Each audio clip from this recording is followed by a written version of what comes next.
안녕하세요 여러분, 성공합시다. 우리에게 일어나는, 우리가 보고 있는 세상의 모든 일들에 하나님이 내게 주시는 메시지가 있다는 거 혹시 아시나요? 세상에 우연은 없거든요. 완벽한 하나님의 계획 안에서 일어나는데요.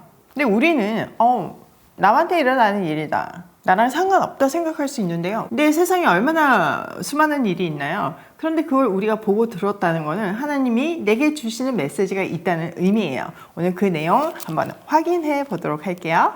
자, 바로는요, 하나님의 경고에도 불구하고요, 고집을 꺾지 않았어요. 결국은 피눈물을 흘리게 될 마지막 재앙까지 오게 되죠. 이 마지막 재앙은요, 출애굽기 전반부의 아주 제일 중요한 사건이거든요. 또 10가지 재앙 중에서 절정이기 때문에 조금 다른 방식으로 표현이 되고 있어요. 먼저 11장에서는 이 일의 서론이에요.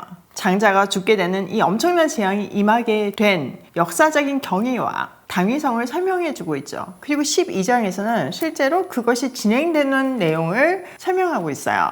자, 오늘 우리는 11장 서론을 통해서 온 이집트를 고통 속에 몰아넣을 10번째 재앙의 역사적인 의미를 회고하면서 이 재앙이 주는 메시지를 통해서 내 삶을 한번 되돌아보는 시간이 되면 좋겠어요. 자, 1절. 주님께서 모세에게 말씀하셨다. 내가 이제 바로에게와 이집트 땅 위에 한 가지 재앙을 더 내리겠다. 그렇게 한 다음에야 그가 너희를 여기에서 내보낼 것이다. 그가 너희를 내보낼 때에는 여기에서 너희를 마구 쫓아낼 것이니 이제 너는 백성에게 일러서 남자는 이웃에 사는 남자에게, 여자는 이웃에 사는 여자에게 은부치와 금부치를 요구하게 하라. 주님께서 이집트 사람들이 이스라엘 백성에게 호감을 가지게 하시고 또 이집트 땅에서 바로의 신하와 백성이 이 사람 모세를 아주 위대한 인물로 여기게 하셨다. 자, 이 일은요, 하나님이 창세기 15장에서 말씀하신 언약의 성취예요. 자손이 하나도 없는 아브라함에게 그의 자손이 하늘의 별과 바다의 모래알처럼 많아질 것이며 그 자손이 한 나라의 노예가 되어서 400년 동안 고생할 것이라는 것을 미리 말씀하세요. 근데 하나님의 때가 됐을 때 친히 그 땅에서 인도해 내셔서 약속의 땅으로 데리고 가겠다고 약속하셨죠.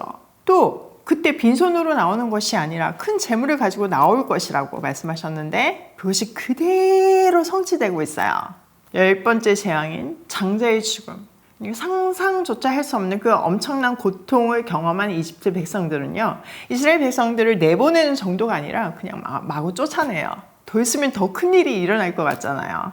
그 재앙이 얼마나 혹독했는지를 드러내고 있는 장면이죠.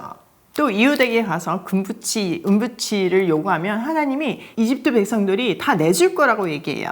이 행위는요, 여기에 말씀하신 대로 호감을 가지게 하셔서 내주는 것으로 할 수도 있지만 또 자신들의 안전을 위해서 강한 신에 대한 예물이라고 볼 수도 있어요. 자, 바로는 신 혹은 가장 강한 신인 태양신의 아들로 여겨졌어요. 그의 장자도 마찬가지였죠. 그런데 그 장자가 죽었으니까 자기들이 믿던 그 모든 신들을 누른 강한 신이 나타난 거잖아요. 그러니까 그 신에게 자기들의 안녕을 바라면서 예물을 바치는 의미인 거죠. 또 하나님께서도요, 모세에게 사명을 주실 때 네가 바로와 그 백성 앞에서 하나님같이 될 것이라고 하셨는데 진짜 그 말씀대로 그의 신하와 백성들이 하나님의 통로로 쓰임받고 있는 모세를요, 아주 위대한 인물로 여기게 되었어요. 그럴 수밖에 없죠. 모세가 아주 엄청난 일을 하고 있잖아요. 자, 4절. 그래서 모세가 바로에게 말하였다. 주님께서 말씀하셨습니다. 내가 한밤중에 이집트 사람 가운데로 지나갈 것입니다. 이집트 땅에 있는 처음 난 것이 모두 죽을 것입니다. 임금 자리에 앉은 바로의 마다들을 비롯하여 맷돌질하는 몸종의 마다들과 모든 짐승의 맏배가 다 죽을 것이다.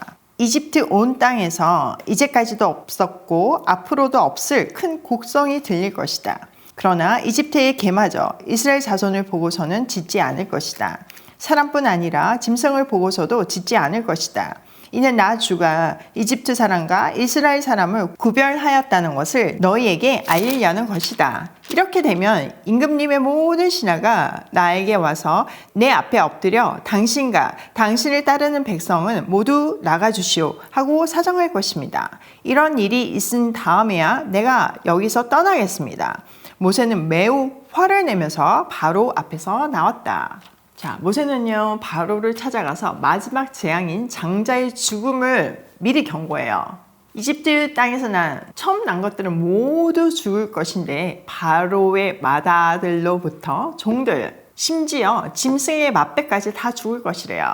그래서 온 이집트에 지금까지도 없었고 앞으로도 없을 큰 울음이 가득 채워질 것이래요. 자식이 죽었으니까 그 엄청난 고통과 울음이 이집트에 가득하겠죠? 이 상황 속에서 이집트의 개마저도 지금 이 상황을 알게 될 것이래요. 그래서 이스라엘 사람들은 사람뿐만 아니라 짐승도 보고도 듣지 않을 거래요. 이것을 통해서 하나님이 이집트 사람과 이스라엘 사람들, 그러니까 내 백성과 세상을 구분한다는 것을 이스라엘 백성에게 또 바로와 그의 백성들에게 다 알리게 될 것이래요.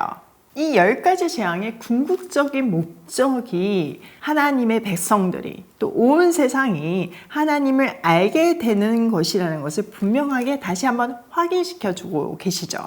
이렇게 하나님의 백성들도 이집트 사람들도 하나님을 알아갔어요. 실제로 출애굽때 보면요, 이스라엘 자손뿐만 아니라 하나님을 경외하게 된 다른 잡족들이라고 표현되어 있는데 그 수많은 사람들이 따라 나오잖아요. 이렇게 하나님은 기회를 주시고 하나님을 충분히 알려주셨어요.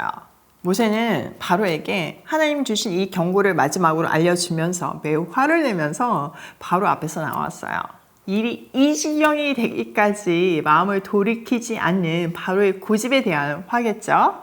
9절, 주님께서 모세에게 말씀하셨다. 바로가 너의 말을 듣지 않을 것이다. 이것은 내가 아직도 더 많은 이적을 이집트 땅에서 나타내 보여야 하기 때문이다. 모세와 아론이 바로 앞에서 이 모든 이적을 행하였다. 그러나 주님께서 바로의 고집을 꺾지 않으셨으므로 바로가 그 땅에서 이스라엘 자손을 내보내지 않았다. 자, 하나님은요, 바로가 이번에도 고집을 꺾지 않을 것이며 하나님의 백성들을 내보내지 않을 것이라고 미리 말씀해 주셨어요. 그 말씀대로 하나님은 그 바로의 마음을 제 가운데 내버려 두셨고 그는 돌이키지 않았어요. 그 이유는 아직도 하나님께서 이집트 땅에서 행하실 많은 이적이 있었기 때문이에요. 더 하나님을 분명하게 가르쳐 줘야 하기 때문에 내버려 두신 거죠. 자, 오늘 내용을 우리 삶에 한번 적용을 해보면요. 첫 번째, 고집 부려도 소용없다. 여러분 이쯤 되면요, 고집 접으셔야 돼요. 지금 이게 모세 당시의 이야기지만 하나님이 지금 현재 우리에게 주시는 메시지잖아요. 세상에는 우연한 일이 없다고 말씀드렸죠. 그러니까 이 메시지를 오늘 아침에 우리가 듣게 되는 것도 하나님의 완벽한 타이밍 안에서 주어지는 것이에요. 그러면 이것은 바로뿐만 아니라 우리에게 마지막 경고인 거예요. 하나님은 우리를 바로처럼 내버려 두셔서 망하게 하고 싶지 않으시기 때문에 이렇게 반복해서 마지막 경고까지 하는 거예요. 그러니까 항복하셔야 돼요. 아직 하나님이 하시는 말씀에 순종하지 않는 부분이 있다면 그거 내려놓으실 타이밍인 거예요. 자, 두 번째, 하나님의 말씀은 반드시 성취된다. 여러분 지금 이쯤 되면 내년도 계획 많이 세우시죠? 막 트렌드를 분석하고 많은 정보들을 모아서 계획을 세워요. 물론 그것도 필요하죠. 그런데요, 그 트렌드가 우리의 기준이 될 수는 없어요. 그건 언제든지 변할 수 있고 예측하는 거잖아요. 그런데 변하지 않고 분명하고 완벽한 계획이 있어요. 그게 바로 하나님의 말씀이에요. 여러분 어디에다가 기준을 두시겠어요? 변하고 맞지 않을 수 있는 그 트렌드에 기준점을 두시겠어요? 아니면 변하지 않고 완벽하고 영원한 하나님의 말씀에, 하나님의 언약에 기준점을 두시겠어요? 너무나 분명한 거예요.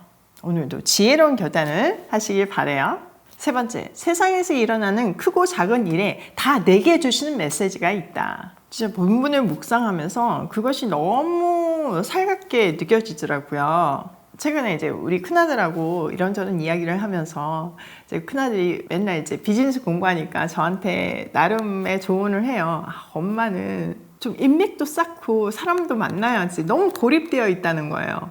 근데 제가 이 구별된 메시지 줄 때 말씀드린 것 같이 맨날 아침에 이렇게 말씀을 전하면요, 제가 뭔가를 할 수 있는 시간이 없어요. 제가 비즈니스 하고 또 영상 찍고 여러 가지 해야 되는 일들이 있잖아요. 그러니까 사람을 만나 시간이 없으니까 점점 고립되는 거 사실이에요. 근데 세상적인 관점에서는 그거 맞지 않죠. 비즈니스 하는 사람이 인맥이 얼마나 중요한데요. 그런데 하나님이 저를 이렇게 고립시키실 때는 분명한 계획이 있으심을 알기에 저는 기대하고 있거든요. 그리고 굳이 선택의 문제라면 만약 내가 그렇게 인맥을 쌓아서 더 비즈니스가 잘 되는가 하고 하나님의 말씀을 전하는 일에 최우선의 가치를 둠으로 내가 비즈니스적으로 덜 발전할 수 있어요. 절대적인 시간이 사실은 필요한 부분이니까요. 그런데 저는 이 후자, 하나님의 말씀을 전하는 것이 제 인생의 최우선의 가치이기 때문에 이 일을 최고의 가치에 우선순위에 두는 거죠.